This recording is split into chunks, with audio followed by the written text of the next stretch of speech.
নমস্কার বন্ধুরা, পূর্ণিমা কিচেনে আপনাদের সবাইকে স্বাগত। আমি আজকে আপনাদের সাথে দুটো রেসিপি শেয়ার করব। সাদা পোলাও আর চর্বির ডাল। চর্বির ডাল রান্না করার জন্য এখানে আমি নিয়ে নিয়েছি 1 পোয়া ছোলার ডাল। এই ডালটা সিদ্ধ করে নেব। কড়াইতে দিয়ে দিচ্ছি ছোলার ডালটা ফুটিয়ে নেব, তারপর রান্না করব। চর্বির ডাল আর সাদা পোলাও হবে সেটা তো প্রথমেই বলেছি। তো আমি পোলাওর জলটা গরম করে নিয়েছি, এবার ঢেলে নেব। পোলাও রান্না করতে গেলে তো জলটা ভালো করে ফুটিয়ে নিতে হবে। এখানে আমি 1 কেজি চাল নিয়েছি। চালটা ভালো করে ধুয়ে ছাঁকা দিয়ে রেখেছি। দেখুন একদম শুকনো চালের মতো কি সুন্দর ঝরঝরে হয়ে গেছে। কড়াইতে দিয়ে দেব সাদা তেল। পোলাও রান্না করার জন্যে বেরেস্তা করে নেব। বেরেস্তাটা আগে ভেজে নেব।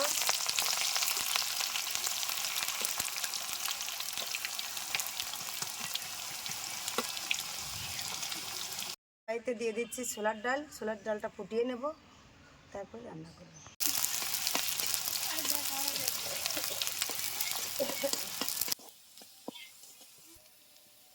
পেঁয়াজের বেরেস্তাটা হয়ে গেছে, এবার আমি তুলে নেব। পোলাও রান্না করার জন্য কড়ার উপরে দিয়ে দিচ্ছি দারচিনিটা একটু ভালো করে নাড়াচাড়া করে নেব। এই তেলের মধ্যে ধুয়ে রাখা চালটা দিয়ে দিচ্ছি।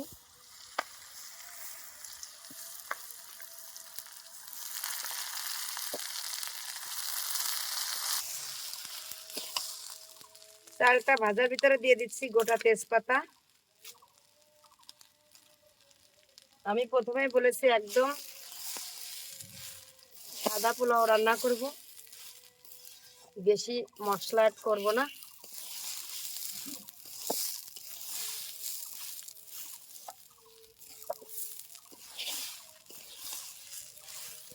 এই চালটা ভাজার মধ্যে দিয়ে দেবো একটু লবণ, দিয়ে দেবো একটু চিনি। চালটা কি সুন্দর আমি ভেজে নিচ্ছি। ভাজতে ভাজতে কারোর সঙ্গে কেউ লাগে না, এভাবেই ভাজা হলে ওটা ঝরঝরে হবে, লেগে যাওয়া হবে।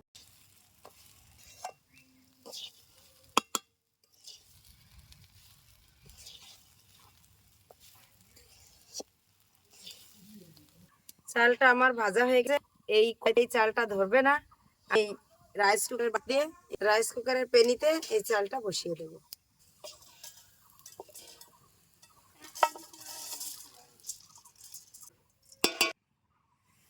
এবার জলটা দিয়ে দিই মাপ মতো।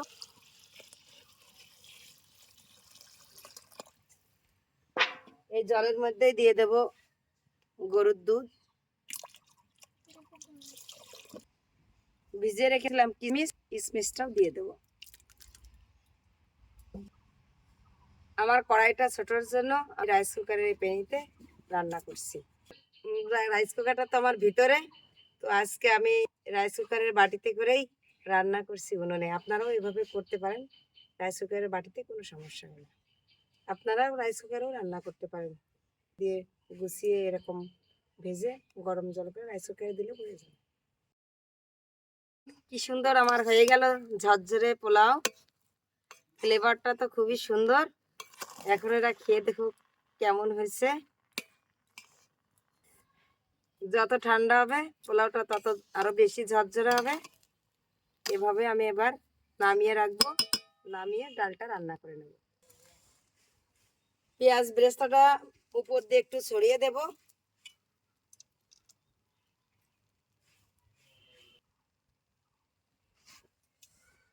বেরেস্তা দিয়ে এবার একটু ঢাকা দিয়ে দেব যাতে ভালো ফ্লেভার আসে।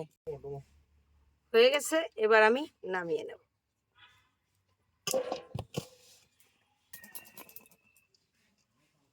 এবার এই গামলায় ঢেলে নেব।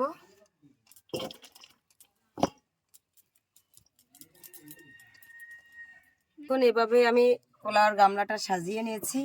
উপর দিয়ে পেঁয়াজের বেরেস্তা দিয়ে দিয়েছি।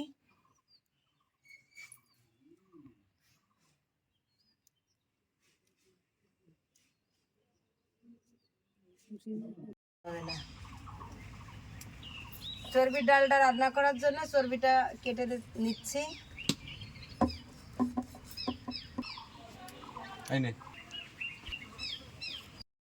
দেখি ডালটা ফুটেছে কিনা। আমি ছোলার ডাল কড়াইতেই ফুটিয়ে নিলাম। কড়াইয়ের ডাল ফুটানো কিন্তু অনেক বেশি টেস্ট হয় প্রেসারের ডালের থেকে। তো আমি প্রেসার কুকারে ফুটাইনি। দেখুন কি সুন্দর আমার ডালটা ফুটে গেছে, কিন্তু আস্তে আস্তে গেছে। এবার আমি ডালটা ঢেলে রাখবো।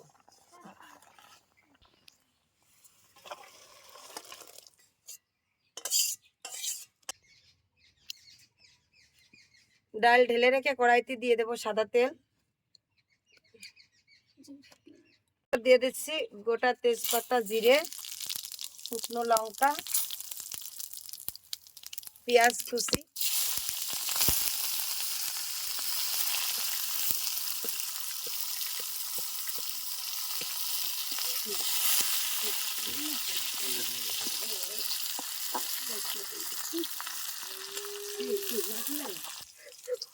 রসুন বাটা, চার মগজ বাটা।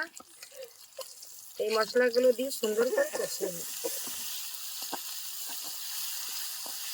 টমেটো কুচি দিয়ে দেব, কাঁচা লঙ্কা,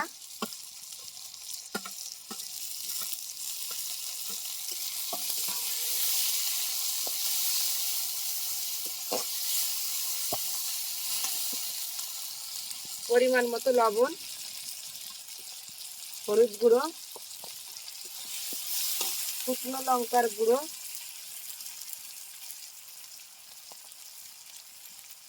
আদা বাটা, জিরে বাটা। সব মশলা একসঙ্গে দিয়ে দিয়েছি। এবার একটু জল দিয়ে ভালো করে কষিয়ে নেব। মশলাটা কষা হয়ে গেছে, এবার চর্বিটা ঢেলে দেবো।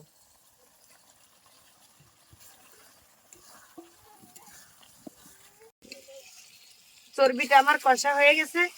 এবার যে ডালটা আমি ফুটিয়ে রেখেছিলাম সেটা দিয়ে দেব।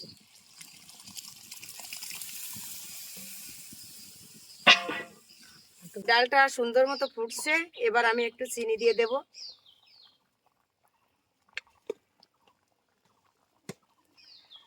ডালটা আমার হয়ে গেছে। আমি একটু গরম মশলার গুঁড়ো উপর দিয়ে ছড়িয়ে দেব, ভাজা গরম মশলার গুঁড়ো এটা। এবার হয়ে গেছে, এবার ডালটা দিয়ে দেব।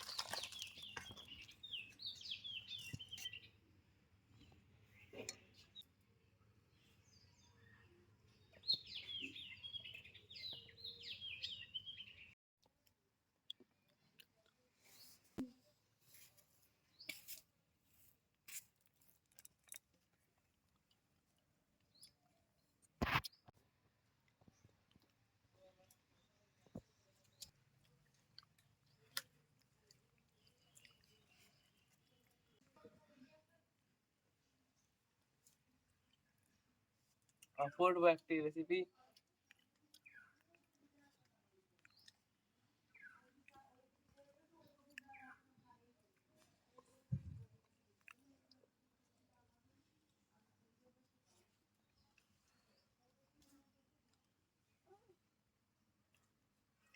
সেটা অনেক সুন্দর হয়েছে। এটা চর্বির ডাল, এটা অনেক কিছু দিয়ে রান্না করা, খেয়েই বোঝা যাচ্ছে স্বাদটা অপূর্ব সুন্দর হয়েছে। আপনারা বাসায় ট্রাই করবেন এমনভাবে রান্না করার জন্য।